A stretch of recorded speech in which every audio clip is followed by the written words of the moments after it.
Every mental hurdle, every overthinking session, every hesitation, every moment of rumination comes down to the letter I. For the sake of this video, I've called it the I paradigm. I just want to talk about what happens when you operate from the place of self-obsession.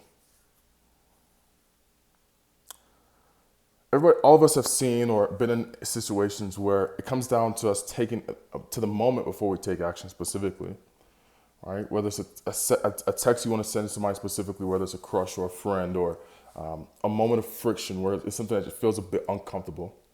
And all you can think about is, are they going to think of me as X? Am I good enough to send X? Am I this? Am I that?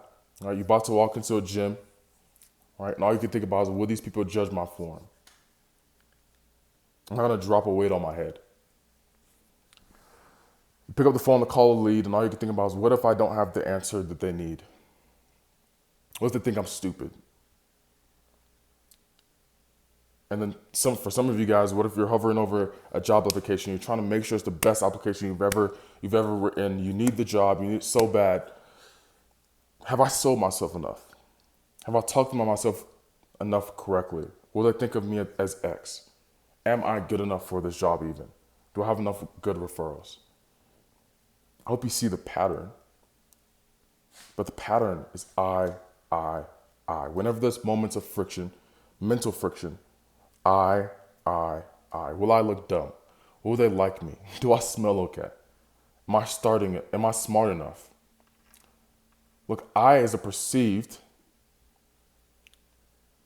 a self-created perception of self. The truth is, I is the root of most unhappiness, frustration, and misery. Look, I wish I was here to fix your thoughts. But I'm just mere man. I don't harness that power. But what I can do is help you see the loops that you run daily, the ones that disrupt your peace. My aim is to hand you the autonomy to give you the ability to choose differently by granting you awareness. So today's roadmap is going to be pretty simple. I'm going to define the wall, simply what self-obsession actually means. I'm going to use different definitions from different languages. Then we're going to identify the loop, where the friction actually lies. We're going to learn how to separate ourselves from thoughts, not giving you the answer of how you can do it, but the perception of how it is done in construct. We're going to talk about how obsession itself isn't actually the enemy. Because if we look at some of the greatest people, the most memorable people that we look up to, obsession, they were still obsessed with something, it just wasn't themselves. And lastly, we're going to talk about how agency itself is identity. Doing is identity. The truth is, this video is not going to give you the goals. It's not going to give you the answers specifically. It's not going to give you all the answers. You're not going to be able to take this video and just completely go and just take action with it. That's not even my intention at the end of the day. My intention is to give you a reflection so you can realize that this is a problem that needs to be solved.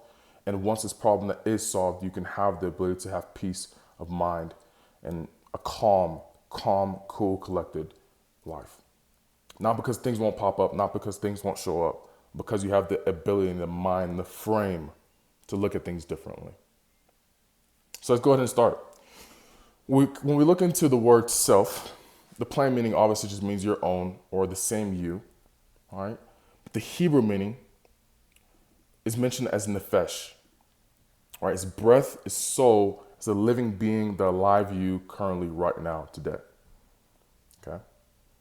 The three lenses and ways that shows up, all right? It's the self that stays you as details change. So that's where authenticity comes from, right? As your environment changes, your language stays the same. As an example, all right? If you walk into a grocery store, you don't start talking like the grocery store lady immediately. That's when you know you're operating from your true self. When you change, that's when you know you're not operating from your true self. Okay? And body, right? The simple fact that you're breathing and living is in the present you is proof of self. And when it comes to behavior, self-governance, and autonomy, having the ability to choose is proof of self. Not your moods that define you, not your moods that you just change instantly because of how you feel. That's not yourself. But the ability to choose how you feel is yourself. So a quick self-check here is, am I in breath and am I in choice? If those two things are true, then you're operating from self. Are you choosing to be the person that you are being right now in this specific moment? Just like you had a choice to press on this video and actually watch it, whether it was a link, whether it popped up as a thumbnail, etc., etc. But when you're operating from a perception of story about yourself, that's a narrative that's not you specifically. It's more of a perception of how you think of yourself based on past events or even future events that you want to get to in the future. Okay? So next thing is going to be obsession. Okay? And what actually happens here, or the way that I see obsession, the way that the Latin language sees obsession, is more of a way of surrounding, right? Laying siege. An example of that is an army encamping around a city, right? Let's say a older city, let's say Rome as an example. An army around Rome, and nothing can get in or out of Rome. In the mental sense, though, it's being stuck on a thought that you can't drop, because nothing comes out, nothing comes in. No new inputs, no new outputs. The reason why you feel stuck is because typically there's three things. There's a trigger, rather four things. There's a trigger, there's a memory scrape, there's a prediction, and then there's a protection. That's the action that's what shows up on a day-to-day.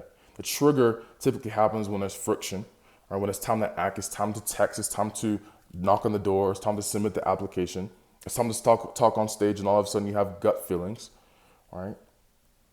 The memory scrape is what pulls old memories, whether it's clips of embarrassment, judgment, feelings that you just had before, and that prediction is like, oh, if I do this action, if I take this action, this will happen again. This is all self-rumination, this is all self-obsession. From there, your prediction, or what happens is you next go into protection mode, where either you freeze and you do nothing, you flee, right? Which means you switch to safe task, go lay down, watch Netflix. I used to do that all the time. I'm taking sales calls, and it felt weird. So after I'll just kind of rush off the call and I'll just go watch Netflix because I was super scared of what would happen, right? Or you go into the bathroom and start looking at yourself, and maybe you have to clean up, your beard, and like, I'm just gonna pretend like you're working. You're gonna watch more videos about how to specifically close a call, or if in a different context, you're gonna go watch more videos of how to write an essay if you're doing schoolwork, right? You're just polishing, pretending to work, fake work. Because these are all safe areas for you. And everybody, it shows up different for everybody. Okay. So what happens when you're obsessed with yourself is, like I mentioned, new info can't get in, and useful action or useful info can't get out. So progress simply stalls. Nothing changes. But my point of this whole video is progress, or rather action itself, is the thing that proves identity. When you take action, that's when you know who you are. If you stay the same, you can't really, all you have is your thoughts. You have no new inputs. So how can you figure who you are without taking action? All right, said simpler, obsession is nothing new in, like I mentioned, and nothing useful out. So when we put this together, when we merge these two things together, what you get is yourself, the living core of you, gets surrounded by your own recycled thoughts. These thoughts feel new, but they're really old predictions wearing a new frame.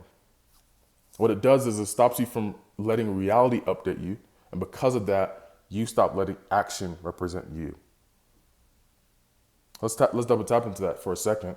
When I say that you stop letting reality update you, you start letting action represent you. What I'm saying is, you get to the point where it's no longer relevant to what you do of how you think about yourself. So this is also how some people can become extremely narcissistic when they have never done anything, or rather extremely overconfident when they have never done anything of substance. And the opposite is how people can also become very, very unconfident because they have done nothing.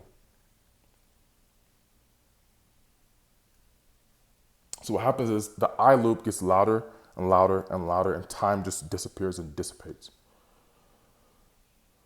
The symptoms that typically show up is like one more tweak before you send out the paper. You have to keep researching, trying to find ways to feel productive.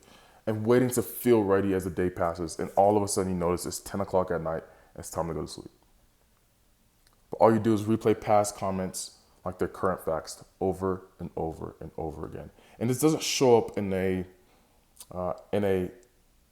way that's synchronous, right? It won't show up back to back to back, but it show up in different times of friction, right? It won't be in every area of life, but in different areas of friction where you notice that you need to show up, right? A picture to hold is your mind is a city and self-obsession is tents and walls that guards at the gates, not placed there by reality, but by old voices, okay? The instant you try to move, old safety system boots up and protects the story of you, not you itself, the story of you. And it feels overwhelming. It feels like it's a prediction loop, essentially. Okay?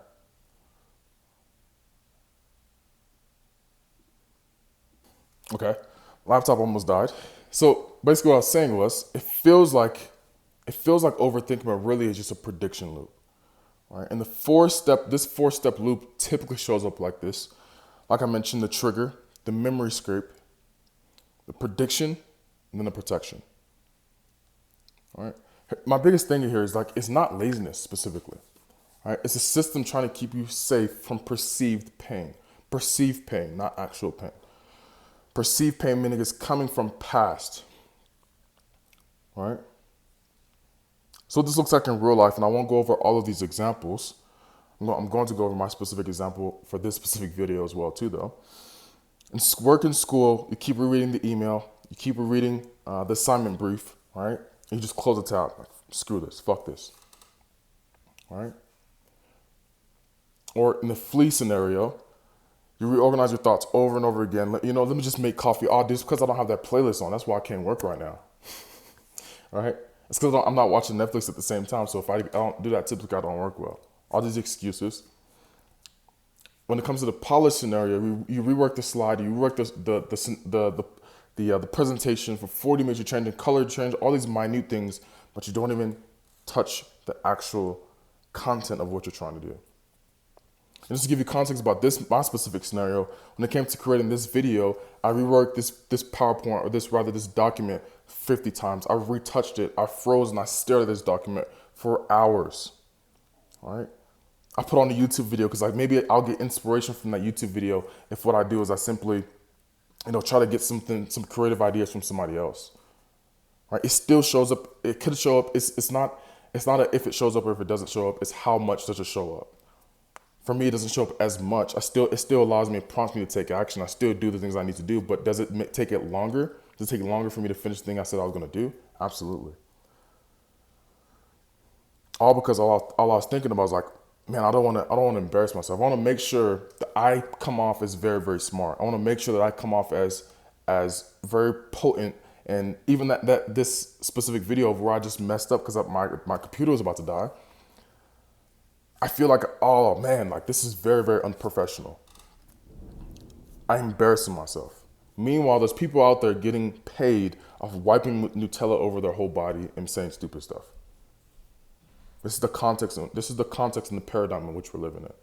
This is how self-obsession can stop you from taking action and taking true steps to actually becoming who you want to be at the end of the day. Okay? So essentially the loop is protecting your image, not necessarily your life. It's protecting your image. It's crafted by your perception of your mind. It jams the inputs, really can't update you. It jams the output and actually can't represent you. So the result is the I just get louder and louder and louder, and action just gets smaller and smaller and smaller. To simplify and to make this as easy as possible, the trigger goes into old clips, and then there's a scary prediction, and you freeze, you flee, or you polish it. This can show up in different areas of life, relationships, health and fitness, work, your creative side, YouTube, etc. It's also very multivariate. It's not something that shows up in one area specifically and shows up 100%. It can show up in one area in 20%. It can show up another in 60. My goal in this video, like I mentioned in the beginning, is not to necessarily help you solve the problem, but to help you notice where it's showing up. And if you have a desire to solve the problem, identity is going to solve 50% of that problem. The next 50% is continue to take action. It's not that complex. It's very instantaneous. It happens like a snap of the fingers. The problem is the action itself that needs to be taken is painful in the present sense until you actually, until hindsight when you realize it actually wasn't that painful. All right. So like I said, separating your thoughts, yourself from your thoughts. My claim is your thoughts aren't you right now. They're either thoughts from one in the past, that can be moments of truth and freedom, or fear and pain, returning as fresh statements and questions. One part I missed here is it can also be moments from the future perception of you. That can also help you, or that can also hijack you as well too. All right. The thing is, thoughts aren't recordings. Thoughts are recordings, rather. They're not live footage. All right. So they're old clips of your brain replaying and trying to predict what comes next. They feel instant and true because they're fast, not because they're current. The main two libraries of that is positive clips and negative clips. Times you acted and worked and you saw fruit from it and things worked well, right? It feels like clarity. It feels like peace. It feels like having a calm, cool, collected mind. Everything worked out. Everything felt good. Those are positive clips. And then there are negative clips, times where you're ashamed, times you went to the gym and you dropped the weight, right? Times where you felt unsafe. And those typically feel louder and they show up more potently. The reason why this matters is treat recordings as identity. You live inside if you treat recordings as your identity, you live inside yesterday. If you treat recordings as data, you regain agency today. You get an opportunity to make decisions based on what happened yesterday. Like I mentioned in the beginning, choice is a choice itself is proof that that you are operating from self. So if you treat recordings as it happened, as this is who I am, if you treat your past self as this is who I am, you live within yesterday. If you treat recordings as separate from you, that you can identify and you can realize, you regain agency today because you get a chance to make a choice about how you're going to show up today based on that data that you have. Thoughts are echoes, choices are you. So like I mentioned, I want to be very clear with this, that obsession itself isn't the enemy. All right, so I have a couple case studies that we're going to use, some really big figures, whether you believe in them or not. There's some of them that you have to believe in because there's depiction of them to the specific day. Let's start off with Jesus. And Jesus was obsessed with reconciling people to God. That's his true obsession. His true obsession was getting humans back into a relationship with God, not himself. Not getting people to the relationship of himself, though that happened by default. That happened by default of him being who he is. But his true intention was to getting humans back into the relationship with God. So think about it. Every single thing he did points to this one goal. He was obsessed with removing barriers between people and God, not building a following. That's not what he was obsessed with. Not starting a religion. He also was not obsessed with that. He was very keen on the relationship with God. Just connecting humanity to their creator. What this obsession looked like is he touched the untouchables, lepers, prostitutes, tax collectors, people that people who were told they were too dirty for God. He broke religious rules. He healed on the Sabbath day because a relationship was bigger than rules to him. He told stories constantly. All right, the lost sheep, all about wanting his kids back. The prodigal son, lost sheep, all about wanting his kids back. The crazy thing, his death, the ultimate, I'll remove barriers between you and God, even if it kills me, he literally died for what he was obsessed with. His words, even while he were dying, was, Father, forgive them. Still, he was focused on reconciliation, not revenge of himself. This destroyed self-obsession.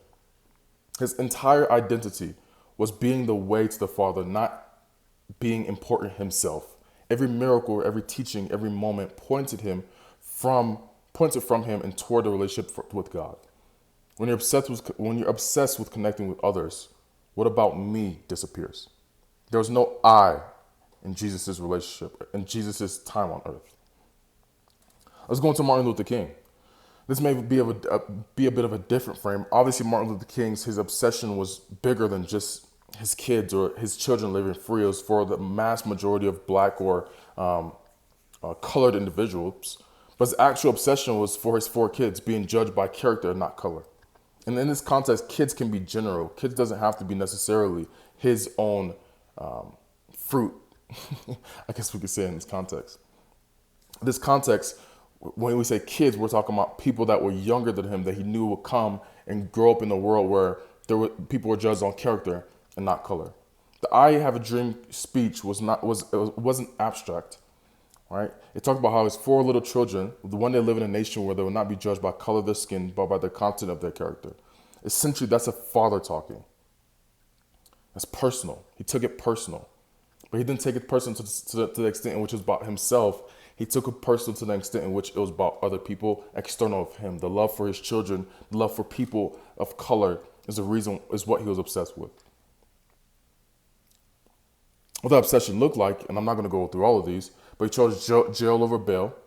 Right? He got death threats daily. Even when he was about to die, the reason why he was there is because he went to support garbage workers when he was advised not to because it was too dangerous. But he still went anyway because he didn't care about the danger of himself. He cared about the danger of other people. He knew that if he died, it would be for a reason that would change the trajectory of how colored people lived in America. He was obsessed with that vision. He was obsessed with that future.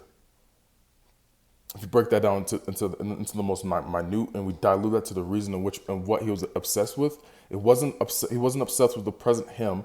He wasn't obsessed with the past him. He was obsessed with the future perspective of what it could look like if things changed. That's what he was obsessed with, and that's what his movement was all about. Lastly, we can go to Nelson Mandela, which is a similar obsession. Right? A free South of America where all people live in harmony was his obsession. For 27 years, he was in jail. He refused freedom 6 times. Pretty much lost connection with his family. His son died while he was locked up. He missed his mother's funeral. But still, after he became president at 75, he didn't use that as a way to have revenge on the people that did that to him, because he could have been better. Rather, he unified the country through rugby, of all things. When 30 million people's freedom matters more than yours, you becomes irrelevant. So what you can see about all these people I mentioned is that they were action takers in their own domain. They moved because their purpose was bigger than them. They had the same thoughts you do. They had the same or bigger, huger fears than you do. They had the same or even possibly rougher past that you do. But that didn't dictate how they showed up in the present moment. And when it was time to operate from their true self, they did. Simply because they had the ability and they utilized their ability of choice and operating from their true self. Look, you won't find who you are by staring at yourself in the mirror. You won't become who you are by thinking about the aim that you have over and over again. You become who you are by what you do. So remember these 3 things. Thoughts are echoes, choices are you. Keep this obsession, change the aim. If you're obsessed with yourself, keep the obsession, just change what you're obsessed with. And I promise you, your frame will change on how you show up in the day-to-day and the actions you take. And agency isn't after identity. Agency creates identity. And to land the plane here, like I mentioned, stop trying to discover yourself in the mirror. Rumination will not help you with the self-discovery. Action will help you with self-discovery because new inputs creates different outputs. You have to see yourself as a feedback loop where you have to put new inputs in the world, you get feedback, and you change your actions. That's when you're operating from your true self. You get to pick what you serve. Either you serve yourself in your self-obsession, or you serve a true purpose, and you let your actions introduce you to what that purpose will be. So have fun, make peace, don't take yourself so serious because you're just a mere man.